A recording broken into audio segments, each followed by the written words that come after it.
Welcome to this episode in my podcast series around vertical development. In today's episode, we're going to look into the second highest leadership stage, which is called Cocreator. But before doing that, I would like you to just pause for a sec and think about a leader or manager you have had in the past that really made a lasting impression in you. Think about them, the things that they did, the things that they did to you. And then as I go through the co-creator, try to be mindful around if there is any of the characteristic of the co-creator that recalls something in you or that reminds you of something. So let's look into the co-creator. Firstly, it's worth mentioning again, if you haven't seen the previous episodes, that each episode builds on the previous capacities. So like in the sports analogy, you develop your talent as you grow. In football or in every sport, it's the same in leadership. So you build capacities on existing capacities, you build new ones, and on those you can again build new ones. So the capacities that I will run through today will primarily be the ones that is add-on the catalyst leader, i.e. the previous one. To get a full picture of all the capacities that a co-creator holds, you need to see all the episodes to understand the different leadership skills that each of the stages has developed. Hence, you understand the full toolbox within a co-creator can lead. Still, as I've mentioned in some of the other podcasts, people tend to gravitate around the leadership stage, the highest one that they have reached. That will be the preferred way to lead. So a lot of the things that I will talk about today will be around how a co-creator typically comes across in many situations. So if we were to again use the camera analogy that I've used in each episode, you have the expert zooming in, the achiever being able to zoom out, the catalyst being able to have a wide angle lens. Then when you get to the co-creator, there isn't really many more lenses to use, but it becomes much deeper. So the wide angle becomes much wider. It becomes much more in depth with all the different stakeholders and areas that interest the co-creator. And the co-creator have a deep interest in a deeper meaning with things. So they seek a deeper meaning, and that is one of the new areas that really makes their leadership comes across as very different. And the other one is the deep collaboration that they seek in most things that they do in leadership. What really characterizes the co-creator is the incredibly deep self-reflective capacity that they have developed. It's a build on the catalyst level, which is fairly deep and really begins to understand yourself. So if you're operating at the catalyst level, you begin to get that better understanding of who you are, your strength, your weaknesses, why you do things in one way or another way, why you think in certain ways, and how those thinking patterns at times influences you. Still, when you get to the co-creator level, it gets even deeper. You really begin to understand what is driving you. It means you also begin to understand your shadow sides much better. What is it that is really in your unconsciousness that has been driving you maybe your entire life? What is it that drives you still? And as you begin to realize what those shadow sides is, you begin to integrate them in yourself. You begin to come to terms with them, live with them, and not let them control your life so much anymore. To really do that effectively, many co-creators do some type of meditation or self-centering exercises or other exercises that helps them get away all the noise. At catalyst level, you see some catalyst leader also begin to make use of different types of exercises. But when you get to the co-creator, even more so do so. In the description of the catalyst leader, I touched upon the capacity that the catalyst had developed around being live in a moment. For instance, when they were making a presentation, sensing that people were not really reacting to it and hence changing their behavior. It could be during a meeting where it was very tense and heated. They could bring that awareness to others. Hence, everyone was becoming aware that actually this meeting is more like a big fight right now than it's a discussion, and everyone can adjust their behavior. When you get to the co-creator level, that ability strengthens and become more usual. And it also enables the co-creator to think more on not just the episodes and what's happening around them, but also what's happening in themselves. This naturally leads into the capacity that I described that the catalysts have around holding different frames. So where the achiever could put themselves in another person's shoes, understand that that must be difficult, or I would have been frustrated too. The catalyst reach the level where they can go into different people and feel how must it be to be that person? How would I have reacted based on my emotions? What emotions would have been up in me had I been in their situation, had I been them? Or had I been another person with another background, with another situation, how would I have reacted then?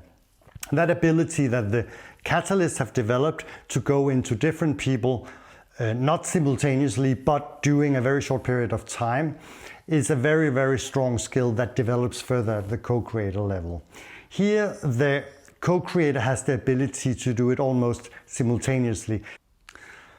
The deeper reflective capacity and the deeper self-awareness also means that the understanding of different areas, for instance, like the culture, also deepens. So in the previous episode, I talked about how the catalyst can understand all the subtle elements of corporate culture, for instance.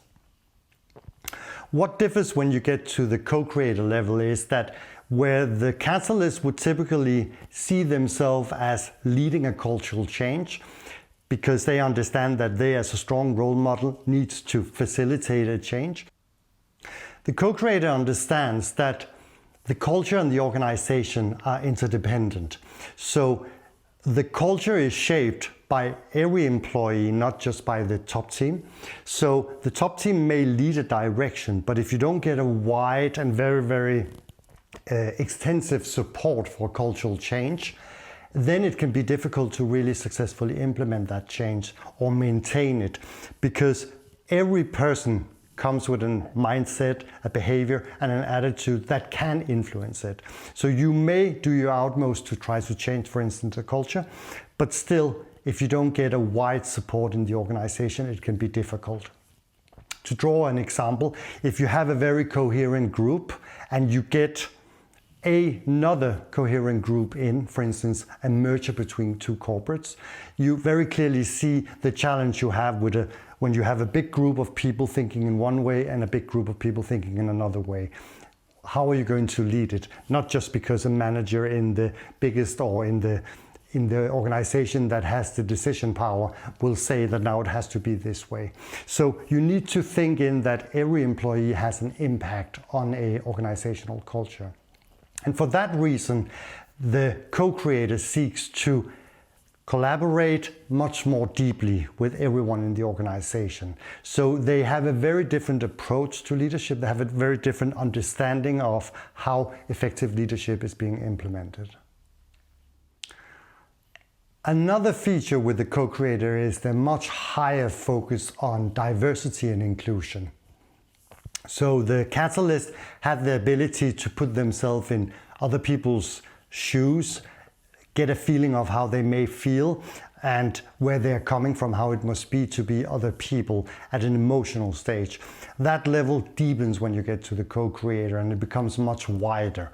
So typically a co-creator will have a huge interest in different subcultures. It may be Black people, Asian people, white people, sexual minorities, it may be women's rights in certain countries and so on. So a lot of different subcultures, how they may have it and how they may feel, becomes part of how a co-creator typically thinks. They have a dear interest in it and they believe that everyone has something to contribute with. And because that is so pivotal for them, they seek in their leadership style to also often create environments where there is a lot of diversity. So in leadership teams, they will seek to have more type of leaders than many other corporates may have today. They will also appreciate that each leader representing different backgrounds can contribute with something unique because they will see things differently. And that appreciation of the diversification in the world really enables them to create results that are catered much wider than other corporates at times can do and leaders can do, because it captures a lot of different elements that a group of homogenic set of people may not really think about, despite they're trying to think in other people's mindset. That also spills over to the way of solving problems, because their understanding of the complexity of the world and how diverse we all are also helps them understand that every person would see a problem very, very differently, and the solution for every person would probably also be very different. For that reason, they also try to include a lot of people in solutioning. So when they are looking for a solution to a problem or an outcome of a given situation, they will seek to include many different people. They will have a deep collaboration with a group of very diverse people to try to understand different aspects. Despite they have the capacity to go in and try to think how other people think, they're still very modest in the way that they know that they can't get it right and they can always learn. So if they can, they would try to include a wider range of people to really have the source there and have the right input from the right people.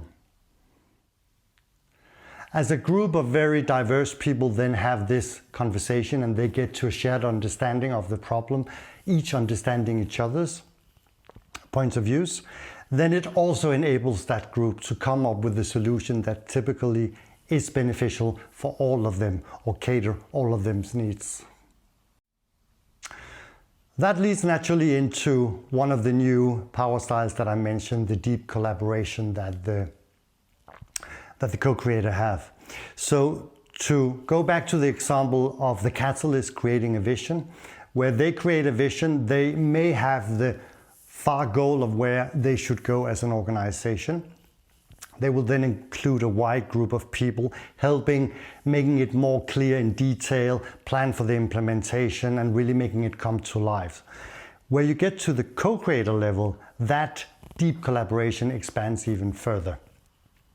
It means that where the catalyst would probably often decide on the ultimate vision and then have a lot of support, a co-creator will seek to define the vision together with a big group of people. The reason being that they believe that the further down in the organization they can anchor that support and ownership, the better the solution will be. So by focusing on getting a lot of different type of people forming part of, for instance, a project defining a new vision, and then helping create that vision, make it come to life, then plan for it and so on. The wider that group can be, the more ownership in the organization there will also be. And the more ownership there is in the organization, the more it will implement itself subsequently, because it's owned by a lot of people who have an interest and a share in having a success, compared to having a top team trying to generate a success. So that empowerment that actually started all the way back at the achiever level, the achiever begins to dare to empower their teams to develop them, give them different responsibilities. Typically, it will be fairly limited responsibilities that the achiever dares to empower their teams with. When you get to the catalyst, that empowerment grows. You begin to feel more comfortable with giving more decision making away from you as a senior manager. And you also begin to trust more in that people can actually hold it. And if not, you will be able to help them. When you get to the co-creator level, that empowerment becomes pivotal for the leadership style.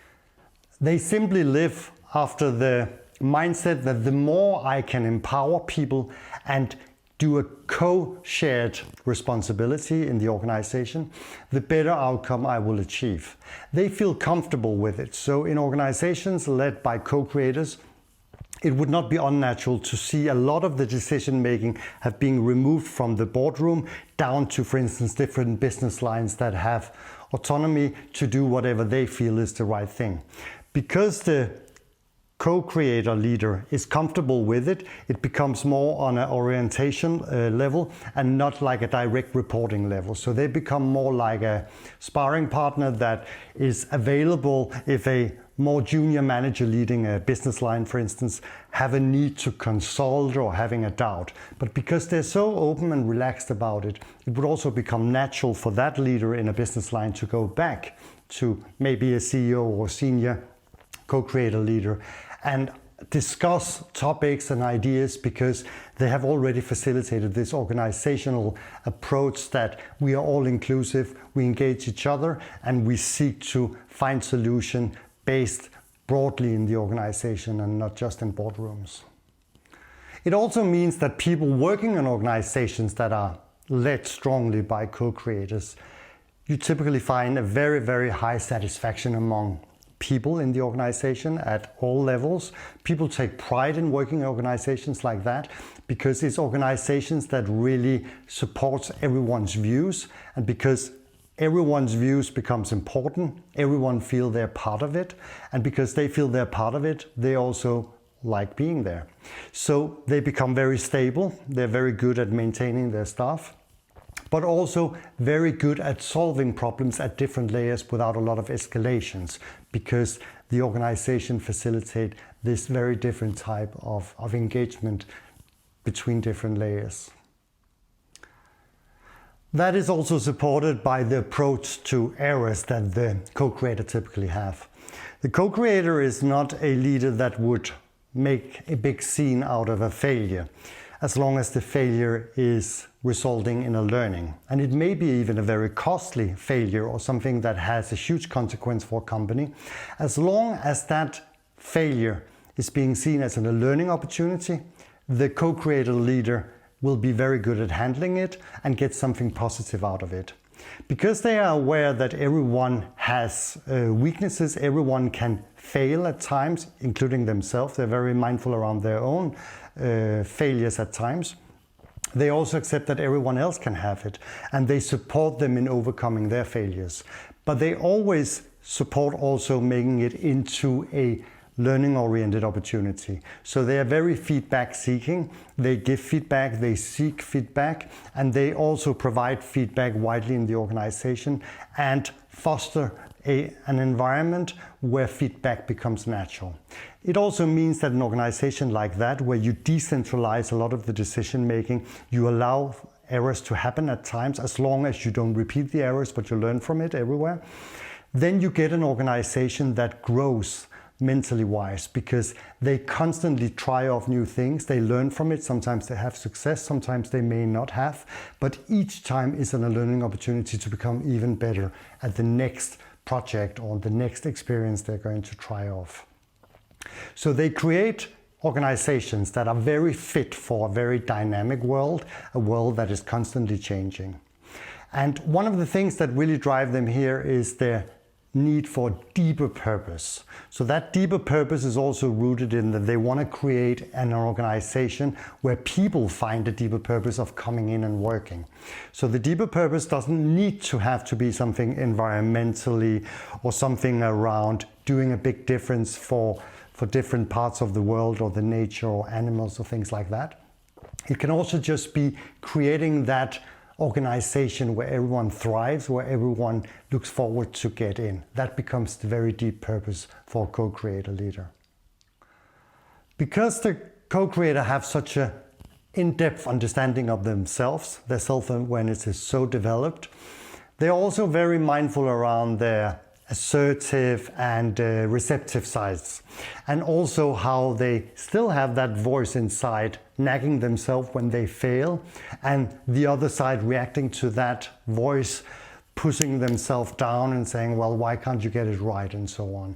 So one of the conflicts that the co-creator is battling with in their head is not to have a struggle with taking in critique like the expert have, or being very, very disappointed with themselves when you are an achiever, or at the catalyst to kind of affirm that you're not perfect and begin to just accept you're not. No, it's the level where you begin to almost observe the inner dynamic that happens in you between should you be pushy or should you not?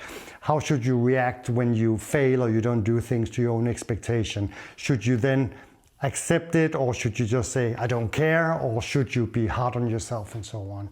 So a lot of thought processes at the co-creator level is still going into that battle inside themselves, but it's not as hard or as tough as you see at all the other leadership stages. It's more like a learning experience that they're having inside themselves. So that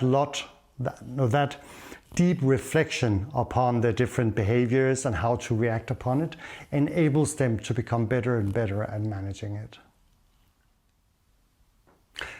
When it comes to the drive and motivation, when we looked at the expert was having a drive and motivation around getting that recognition for their task expertise or their expert knowledge.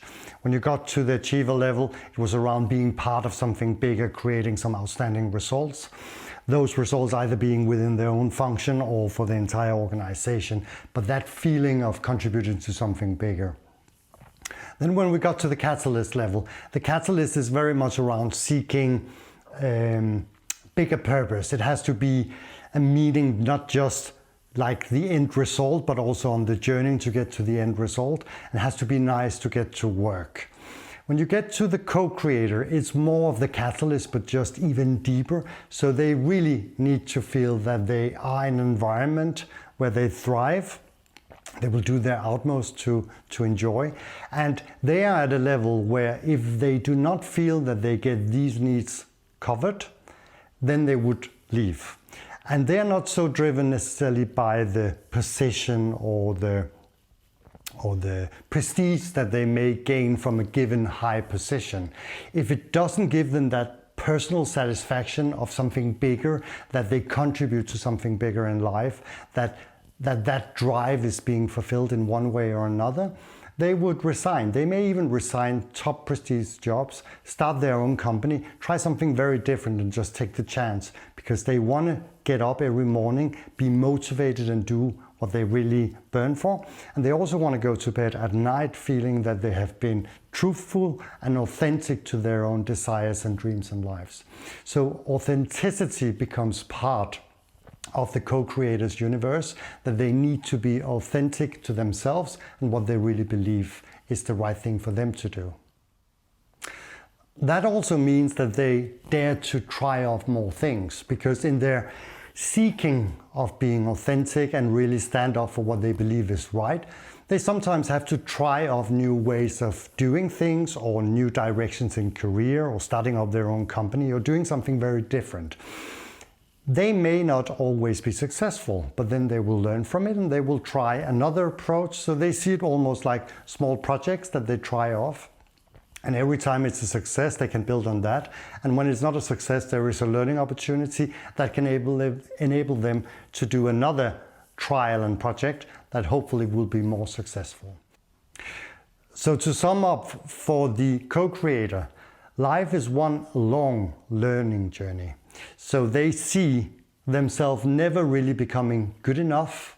They always have room for improvement, but they're not beating themselves up. They're not putting themselves down. They operate at a very high stage, but they're still very modest and they always believe that they can learn more. And they believe by pushing themselves constantly, they become a better self. So this was the description of the co-creator leader. I asked you initially to think about a manager you have had, what they did, and what it did to you. Was there anything in this description of the co-creator that reminded you of that manager or those managers? Then you may have been led by a co-creator. Then you also know what the co-creator can deliver at the work. Because the co-creators are very rare. So when you see them, it's very visible. They only constitute maybe up to 5% of leaders across the world. And in many organizations, there will be no co-creators or even the higher leader, the alchemist. They will not have these leaders. Some of the reason coming back to how the organization is driven. So in some organizations, co-creators and the alchemists will have left long time ago. In other organizations, they may not just have the right conditions for a co-creator to thrive. So to meet a co-creator is something unique in many areas. So in some corporates or in some industries, you may find more of them compared to others. But overall, it's a rare type of leader. And when you meet them, they can create amazing results for the organization that they work for. This was my description of the co-creator, the second highest leadership stage. I hope you found it interesting. Maybe it made you reflect upon something. Maybe you have a commentary. Then please leave it in the commentary field below on the YouTube channel. Next week, I will cover the highest leadership stage, which is called the alchemist. I hope to see you there. Thank you very much for watching. All the best. Bye-bye.